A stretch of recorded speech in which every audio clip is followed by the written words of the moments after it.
Graça e paz, meus irmãos. Quem vos fala, pastor Maicon. E eu quero, nesse momento, compartilhar uma palavra para o teu coração, que se encontra no livro de 2 Reis, capítulo 4. Eu vou ler simplesmente o primeiro versículo. A epígrafe do texto vai dizer: Eliseu aumenta o azeite da viúva. Certa mulher das mulheres dos discípulos dos profetas clamou a Eliseu dizendo: Meu marido, teu servo, morreu, e tu sabes que ele temia ao Senhor, e é chegado o credor para levar os meus 2 filhos para serem escravos. Amém? Glória a Deus. Hoje aqui na cidade de Mojimirim está uma noite muito gelada, muito fria, mas nós estamos aquecidos num ambiente tranquilo e também aquecido pela palavra do Deus vivo. Nós observamos aqui uma narrativa, um texto que apresenta o desespero de uma mãe,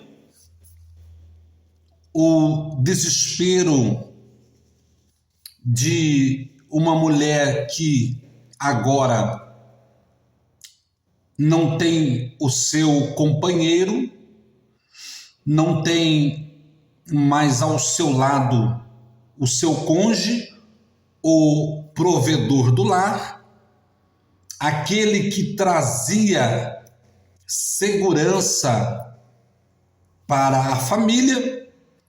A narrativa, a história vai dizer que esta mulher, se já não bastasse perder o seu cônjuge, né? Se já não bastasse esta pressão emocional, psicológica,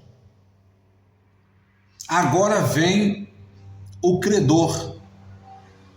Vem o credor cobrar a dívida do marido. E nós observamos que esta mulher, a Bíblia não relata o nome dessa mulher, mas nós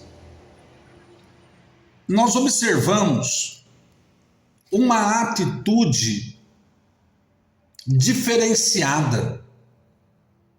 Nós observamos uma atitude que merece ser aplaudido. Por quê, pastor Maio? Porque muitas pessoas, ao se deparar com algumas adversidades da vida, algumas pessoas, ao se deparar com alguma provação, ela se desespera ao ponto de dizer: não vou mais à igreja. Ao ponto de dizer, depois que eu comecei a frequentar a igreja, as coisas começaram a dar errado para mim. Nós observamos que tem pessoas que, ao enfrentar um confronto, a primeira coisa que vem na mente é desistir, é abandonar a fé. Mas quando nós olhamos dentro desse texto, nós observamos uma mulher destemida, uma mulher corajosa, porque naquele tempo uma mulher não podia se aproximar de um homem a não ser o seu marido, e ainda mais dialogar.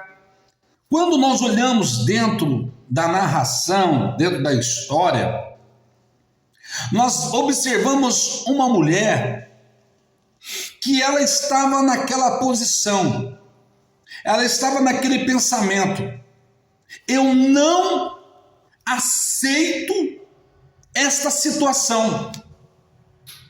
A Bíblia vai dizer-nos, a história, a Bíblia vai dizer que a mulher é o vaso mais frágil.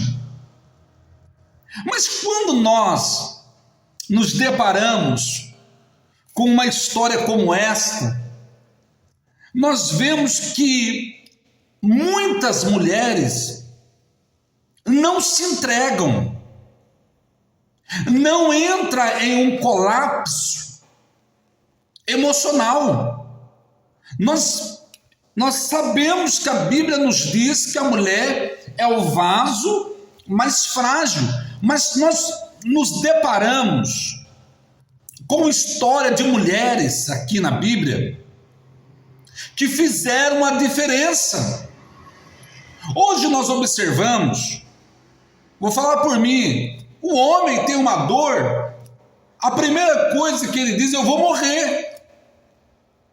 Uma dor de cabeça, eu vou morrer. Agora a mulher não. A mulher está ali sofrendo, mas de pé. A mulher está ali passando por lutas, abandonada às vezes pelo marido, mas ela levanta cedo, ela corre para os seus compromissos, porque ela entende que a sua casa não pode perecer. Ela entende. Nós observamos e vemos que existem muitas mulheres que merecem serem aplaudidas. Mulheres compromissadas, mulheres destemidas, mulheres que foram rejeitadas pelos seus cônjuges, trocadas, mulheres que, quando acordaram, viram que foram traídas, mulheres que descobriram um tumor e elas estão ali de pé, corajosas, acreditando que Deus trará vitória. Quando nós olhamos dentro desta narrativa, nós vemos uma mulher destemida, uma mulher que estava assim vivendo o luto, uma mulher que estava vivendo ali a perca do seu esposo, uma mulher que encontra na porta da sua casa um homem que não queria saber da situação e nem da dor que ela estava vivendo, e que viera cobrá-la: ou você me paga, ou eu levo os seus filhos para serem escravos em troca da dívida. Eu acredito que houve grandes batalhas dentro da mente dessa mulher. Eu acredito que houve grandes conflitos dentro da mente dessa mulher, sim. Mas ela se posicionou, ela entendeu, ela acompanhava a história do seu marido aos pés do Senhor, ela acompanhava, ela via, ela sabia o que se passava com o seu esposo e onde ele andava. A Bíblia diz que este homem era discípulo dos profetas. Discípulo, ele estava aprendendo, e a Bíblia diz que essa mulher, ela se posiciona da seguinte maneira: não vai adiantar eu reclamar para o meu vizinho, não vai adiantar eu contar minha dor para os meus parentes, não vai dar para mim contar a tristeza para quem não pode resolver. Mas eu me lembro do homem de Deus, o profeta Eliseu. Eu me lembro E ela, no meio do caos, no meio do desespero, no meio da dor, no meio aonde estava dizendo tudo não para ela se posiciona, e ela não só se posiciona, ela tem uma atitude dentro de uma reação. Ela entende que não basta ela simplesmente se posicionar. Ela entende que ela tem que fazer algo, buscar a resposta, buscar milagre, porque a casa dela precisava urgentemente de 2 milagres. Aleluia! Oh glória! Oh glória! O primeiro milagre, seus filhos não irem como escravos. O segundo milagre, quitar a dívida e viver uma vida estabilizada. Então nós observamos que esta mulher, ela procura o homem de Deus. Ela vai em busca de quem tem a palavra certa, a palavra de vitória, a palavra que vai mudar o quadro se ela absorver essa palavra. Nós observamos dentro da história que ela chega diante do profeta, apresentando a sua dor ao profeta, dizendo: olha, o meu marido é morto e o credor está batendo lá em casa, mas ele servia os profetas, ele era discípulo dos profetas. Aí o profeta olha para a história e para a fala dessa mulher, e ele pergunta para ela: o que eu tenho a ver com isto? Ou muitas das vezes nós não somos entendidos. Muitas das vezes nós apresentamos a nossa causa para alguém e não somos compreendidos de imediato. Mas Deus está trabalhando no meio da causa. E Deus então vai abrir os olhos do profeta e o profeta vai enxergar que diante dele está uma mulher viúva, uma mulher que está endividada, porque a dívida do marido passou para ela, e ela precisa de uma resposta. Então o profeta pergunta para essa mulher: mulher, o que é que tu tens em casa? E esta mulher vai dizer assim: a tua serva não tem nada em casa. A tua serva está passando por uma prova muito grande. A tua serva está passando por um estreito muito grande. Mas eu me lembro que tem um pouquinho de azeite na botija. Eu já vou entendendo aqui que quando Deus quer operar, Deus não precisa de muito. Quando Deus quer operar, não precisa de muita enfeitação de pavão. Quando Deus quer operar na vida de uma pessoa, basta tão somente que a pessoa que precisa do milagre venha se posicionar da maneira correta. Essa mulher lembra que tem um pouco de azeite dentro da botija e ela fala, ela comunica. Ou seja, duas coisas nós aprendemos agora de imediato, aleluias, que para nós recebermos vitória, muitas das vezes nós temos que ter comunicação, nós temos que apresentar a nossa queixa, nós temos que apresentar a nossa dor, nós temos que jogar para fora aquilo que está doendo e aquilo que precisamos para recebermos a vitória.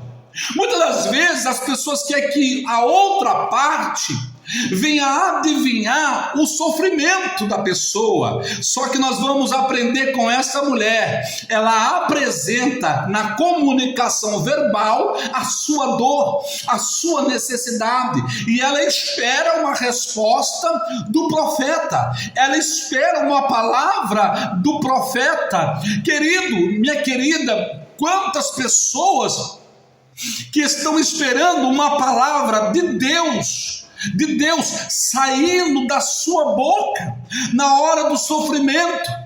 Quantas pessoas que estão passando por um perrengue, por uma luta travada, e ela vai até você e ela se comunica verbalmente com você, ou através de uma expressão de tristeza estampada no seu rosto, ela tenta passar para você e esperando de você uma palavra profética, uma palavra que venha transformar a sua vida.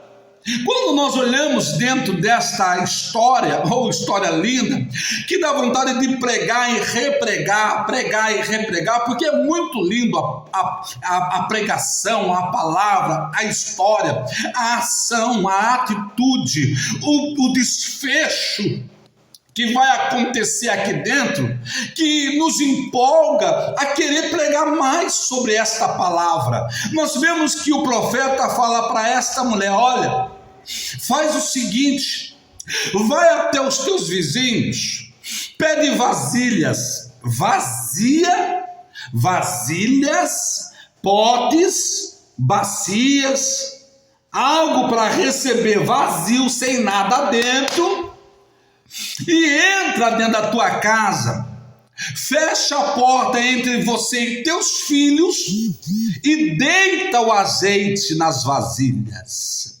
Talvez essa mulher não estava entendendo nada, mas para quem estava passando por uma adversidade, para quem estava passando pela moinha, pelo processo da dor, da perca, e pelo processo da humilhação na sua porta, o que me custa eu obedecer à voz do homem de Deus? O que custa eu atender à voz do homem de Deus? Eu entendo que quando nós obedecemos à voz de Deus, que muitas das vezes vem pela palavra, vem direcionada por alguma pessoa. Ah, meu querido, quando nós absorvemos a palavra de Deus, Deus traz resposta imediata na nossa vida. Essa mulher obedece à voz do profeta, ela obedece, ela entende que a obediência é melhor do que o sacrifício. Ela entende que para ver o milagre, ela tem que obedecer à voz do profeta. E o profeta diz: fecha a porta entre você e seus filhos. Eu vou entender aqui, meu querido e minha querida, que tem coisas que Deus quer revelar para nós, que é no oculto. Tem coisas que Deus quer revelar para nós, que é só para nós e a nossa família. Tem coisas que Deus quer que nós venhamos entrar no secreto e ficar na comunhão com Ele, porque Ele quer abrir o céu sobre a nossa cabeça e derramar a bênção sobre a nossa casa, sobre a nossa finança, e Ele quer trazer dupla honra na nossa vida. Só que muitas das vezes nós queremos convidar pessoas para entrar dentro do mistério que Deus tem conosco, e não é assim que funciona. Tem coisas que Deus quer revelar somente para mim e para você no secreto do nosso quarto. Quando eu olho dentro dessa história, dentro desse texto, eu aprendo, eu vejo que a obediência, ela desencadeia, ela abre portas onde não tem parede, porque Deus trabalha dessa maneira. Deus trabalha de uma maneira sobrenatural, inexplicável. Deus trabalha quando nós menos esperamos. Deus trabalha, Deus trabalha, Deus trabalha. Oh, aleluia, oh, glória a Deus. Quando eu olho dentro desta história, eu vejo, eu posso entrar dentro dela e viver a história. Eu vejo agora esta mulher talvez dizendo, na minha analogia, eu não estou entendendo nada, as vasilhas estão aqui, estão vazias, não tem nada dentro, mas eu vou obedecer a voz do homem de Deus. E ela começa a deitar um pouquinho de azeite nas vasilhas, e a Bíblia vai dizer que começa a se multiplicar o azeite começa a multiplicar nas vasilhas, e começa a acontecer aquele milagre extraordinário, porque quando Deus quer fazer, quando Deus quer operar, Deus opera de uma maneira que venha satisfazer o ser humano. Quando Deus manda a bênção, Deus manda a bênção sacudida, transbordante, recalcada. Quando Deus quer mandar a bênção por causa da nossa obediência, Deus não manda qualquer coisa. Deus não manda a benção pela metade. Deus não manda a benção encurtada, não. Quando Deus manda a benção, Deus manda para valer. Deus manda para impactar nossa casa, para impactar nossos vizinhos, para impactar nossa finança, para impactar nossa emoção. Quando Deus manda para valer. Oh, aleluia! Quando eu olho dentro do texto, eu vejo que as vasilhas estão todas cheias. E aí, quando as vasilhas estão cheias, aí a Bíblia diz que o azeite para. Aleluia! E esta mulher viúva, ela manda um dos seus filhos ir até o profeta e falar para o profeta o ocorrido. Olha, as vasilhas estão todas cheias e o azeite parou. O que fazer agora? Amados, aleluia, Deus manda a bênção na medida certa. Deus manda a bênção na quantidade certa. Deus manda a bênção, aleluia, que venha suprir toda a nossa necessidade. Deus manda. E o profeta disse para esse menino: vai lá e diga para tua mãe, vende o azeite, pague as dívidas e viva do resto. Olha para você ver a orientação. Quando Deus manda a bênção, não é para o crente, não é para a mulher de Deus, o homem de Deus, pegar a bênção e ficar retendo a bênção, segurando a bênção e não arcar com os compromissos. Não, quando Deus te abençoa na finança, abrindo uma porta de emprego, ou desencadeando um processo na justiça e te abençoando com um valor X, nós temos que pagar nossas dívidas, nós temos que pagar os nossos débitos que ficou lá atrás, e viver com aquilo que fica nas nossas mãos, não esquecendo dos nossos compromissos, porque isto nos mostra o caráter da pessoa que obedece a Deus. Isso nos mostra, aleluia, a orientação de Deus é esta. Se você quer resposta para a tua vida, busca no Senhor e na palavra. Se você quer resposta para a tua vida, quando Deus te abençoar, não vire as costas para a obra de Deus. Não vire as costas para aquele propósito que você fez com Deus. Honre a Deus e Deus honrará a sua vida. Obedeça a Deus e Deus multiplicará a bênção na tua vida. Amados, quando Deus te honrar, seja fiel a Deus, seja fiel ao homem, cumpre os teus compromissos, pague as tuas dívidas. Deus te abençoou financeiramente? Pague as tuas dívidas e viva uma vida abençoada. Eu quero dizer para você Eu quero enfatizar para você, esta mulher, ela foi corajosa, destemida, ela soube se posicionar no meio da crise. Esta mulher, ela não se acovardou, ela não se escondeu, ela não disse para os seus filhos: fala para o cobrador que eu não estou em casa. Não, esta mulher, ela encarou a situação de frente. Esta mulher, ela encarou a adversidade de frente. Às vezes está faltando isso na sua vida, você encarar as adversidades de frente. Talvez você tenha sido um covarde, talvez você, minha irmã, tenha sido uma covarde, você tem se escondido, você tem jogado a culpabilidade em A, B e C, e esquecendo de se posicionar e de acreditar que Deus pode mudar a história na medida em que você se coloca diante dele. Talvez você tenha sido um covarde e um canalha. Deus tem te abençoado, Deus tem aberto a porta para você, Deus tem te honrado na sua finança, e você tem esquecido, ou feito que esqueceu, de pagar os seus compromissos de lá de trás. Mas Deus vai te pegar, Deus não tem coisa com canalha, Deus não tem compromisso com quem usa de palhaçada na obra e com a palavra. Se Deus te honrou, honre a Deus e honre os teus compromissos diários. Honre as pessoas que um dia deram um voto de confiança para você, e Deus vai te abençoar de uma maneira poderosa e tremenda. Esta é a palavra que Deus coloca no meu coração para dizer para você: tenha comunhão com o seu irmão, tenha comunhão com os seus vizinhos, porque uma hora Deus fala para você: vai lá na casa do teu vizinho, porque o teu vizinho vai servir de instrumento para a sua bênção.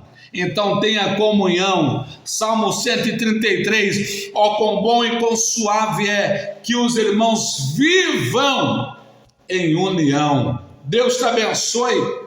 Receba essa palavra, porque é de graça para a tua vida. Receba, porque é bênção de Deus para a tua vida, em nome de Jesus.